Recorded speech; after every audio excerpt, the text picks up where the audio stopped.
is advised.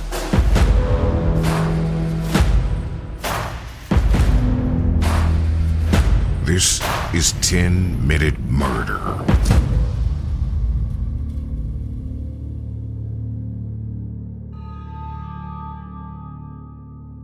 Is there a such thing as the perfect crime? In 1923, the idea crossed the minds of two young men, Nathan Leopold and Richard Loeb. The thought would have seemed more plausible 100 years ago, before the days of fingerprinting, DNA testing, and cameras on every corner. And if anyone could pull it off, surely it would be two child prodigies. Nathan Leopold said his first word at 4 months old. As a child, he would study 15 languages. At 19, he graduated from the University of Chicago and had plans to attend Harvard Law School after a European trip with his family. He was a nationally recognized ornithologist and considered an expert on certain birds. But Leopold was not an attractive person. Actually, he was described as having an unusual appearance. Maybe his social awkwardness and absence of athletic ability is what attracted him to someone like Loeb, someone with the magnetism that he lacked. Richard Loeb started high school at 12 years old. At 17, he became the youngest person to graduate from the University of Michigan. He attended social events, he was athletic, and by all accounts considered an attractive young man. He was a rather well-rounded individual. In his free time, he could often be found on the tennis court or reading a book about historical crimes. He was so passionate about historical crimes that he enrolled in a constitutional history class at the University of Chicago Law School. It was there that the relationship between Leopold and Loeb blossomed. Even though they both grew up in the affluent Kenwood neighborhood on the south side of Chicago, it wasn't until they were both students at the university that their relationship really started to develop. The details of that relationship have been long debated, but it's believed that they were lovers with similar ideologies.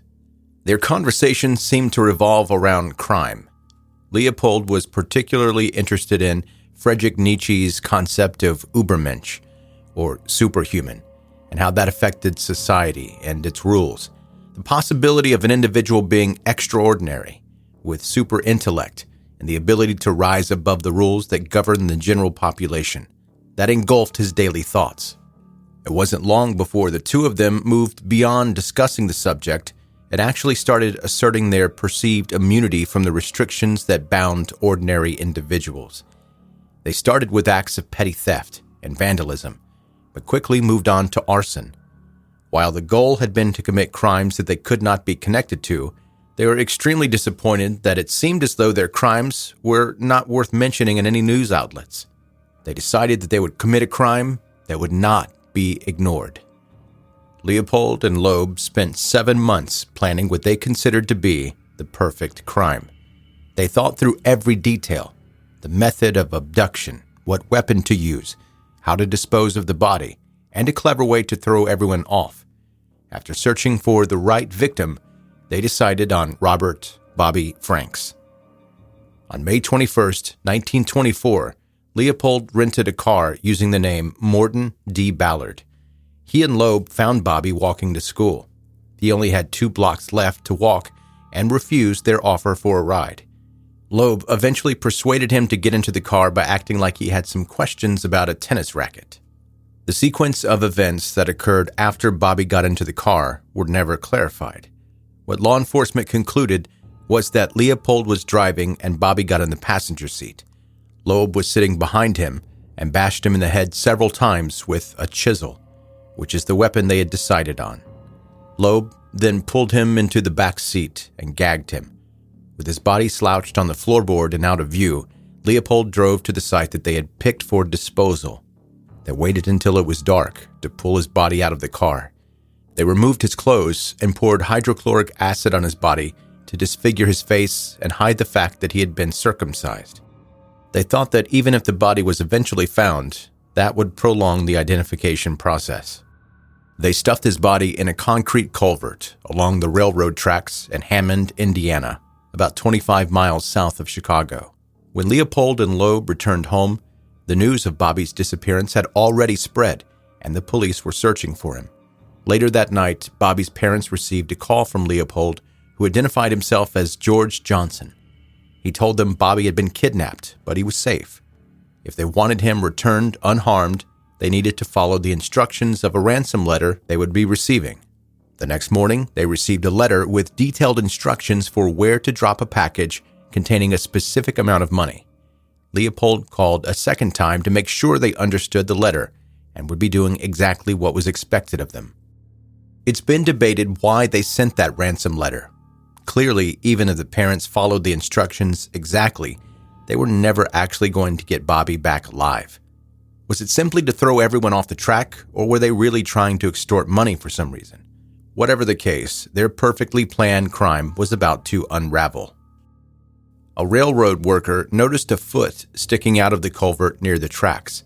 The police quickly notified the Franks that Bobby's body had been found before they delivered the ransom money.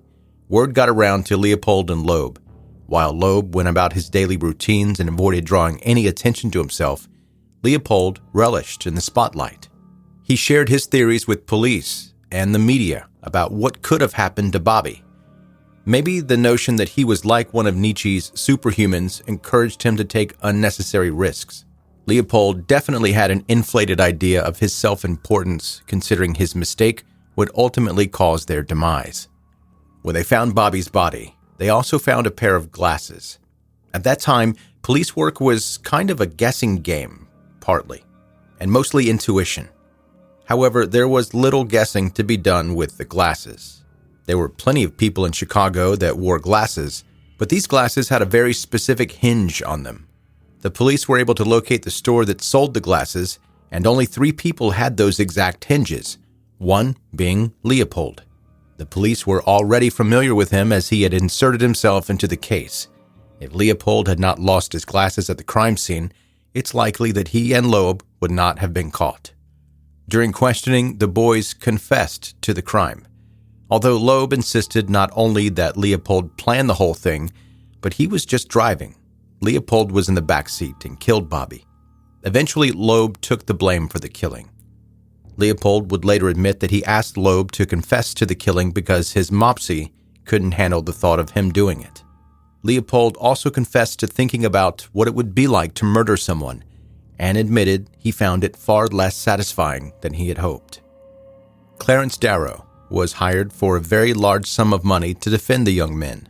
What he accomplished in the process of their case would be discussed in many classes for the next century. He was originally hired not just for his reputation in court, but he abhorred capital punishment, and it was certain that the boys were going to be facing the death penalty. Even though the court case was technically a sentencing since the boys had already pleaded guilty, they spent 32 days in court. Robert Crowe, the state attorney, brought in over 100 witnesses to discuss the details of the crime. The defense brought in their own witnesses and discussed the boys' abnormalities, their delusions and dysfunctions. One side wanted to make them seem as competent, cruel killers, while the other painted them as young men with blurred lines between reality and fantasy. Darrow's summation lasted 12 hours. During that time, he blamed almost everyone except for the boys for the crime that they had committed. He blamed the media and its sensationalism. He questioned the motives of the college professors that taught their students about Nietzsche. And he blamed the culture that had devalued human life through wars. He said the wars had increased crime and caused bitterness, hatred, and cheapened the cost of blood.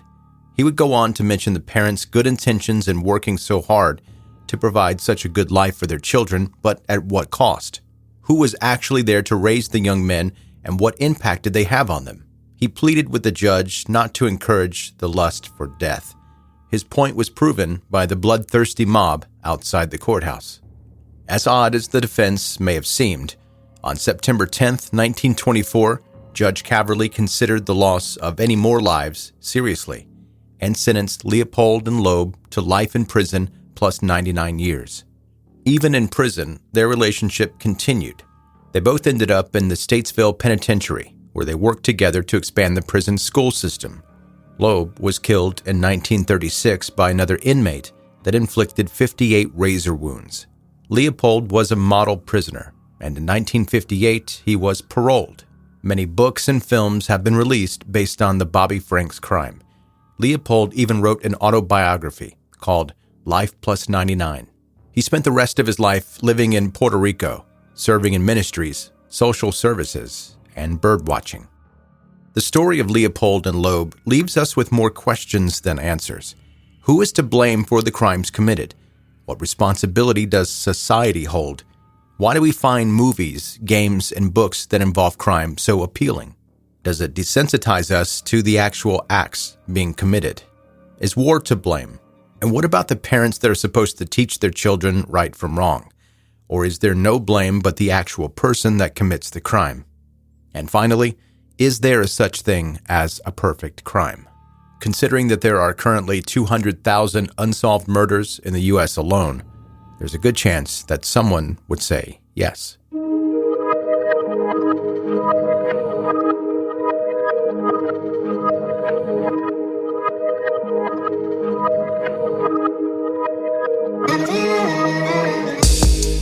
That's 10-Minute Murder for today. Brief and bingeable true crime. I'm Joe, the host, and thank you so much for listening today. If you're new to 10-Minute Murder, I am super excited that you're here and chose this podcast to check out. If you enjoyed it, please subscribe now. That way you can more easily catch up on all the back episodes and never miss any of the new ones. You can also connect with me on social media. See the pictures of what we're talking about here in the podcast. And if you like this episode, leave a rating and review on Apple, Spotify, Audible, any place that's possible. And now our email question for today. Hi, Joe. I love listening to your podcast, 10-Minute Murder. I have a question for you. Do you ever have nightmares about the murders you research? I did. Actually, while it was about a serial murder case you presented, my nightmare was long before 10-Minute Murder existed. I was a newlywed when Jeffrey Dahmer was in the national news. On more than one occasion, I thought about how horrific it would be to discover a family member was a monster. When Jeffrey Dahmer's evil deeds were discovered, I shuddered to think a person could be related to the likes of him. Those thoughts were on my mind that night when I went to bed. Shortly after falling asleep, I dreamed that I got up to get a snack. Upon opening the refrigerator, I found it filled with the body parts of young men. With sheer terror, I turned around to find my new husband standing there, his face covered with guilt. An even greater horror dawned on me as I realized just who my new husband was. With my heart pounding, I whispered, "It was you, wasn't it?" Suddenly, and thankfully, I woke up, my new and kind husband snoring quietly beside me. 32 years of marriage later, I can assure you that my husband is not a monster. He was the safest person my mind could use to work through the horror I felt at the thought that someone could have a family member like Jeffrey Dahmer. So I ask you, have you had any nightmares about the monsters you have researched? Kelly.